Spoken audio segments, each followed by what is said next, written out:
काय करायची आज्ञा करा.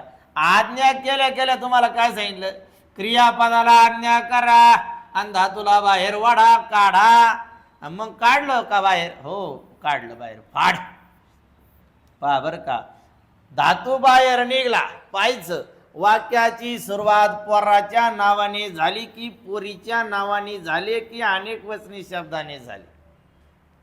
आता गोपाल तर तुम्हाला माहितच आहे काय पोरगा आहे ना. हा आता गोपाल पोरगा आहे ना मग लावा त्याला. पोरगा असला तर नारा लावा, पोरगी असली तर नारे लावा, नारी लावा आणि अनेक असले तर नारे लावा.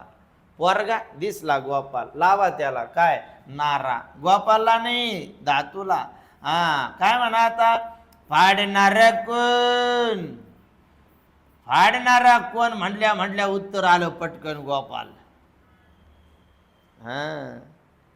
कारण की फाड कोण म्हणलं होतं क्रियापद म्हणलं. मग प्रश्न कोणाला विचारावा लागतो क्रियापदातल्याच धातूला. त्यालाच माहिती आहे ना कारण तो कर्ता कोणाचा असतो. हा जो कर्ता आहे गोपाल नावाचा कोणाचा कर्ता आहे हा. अरे हा पाडतो क्रियापदाचा कर्ता आहे. वाक्यातला कर्ता नाही म्हणायचं.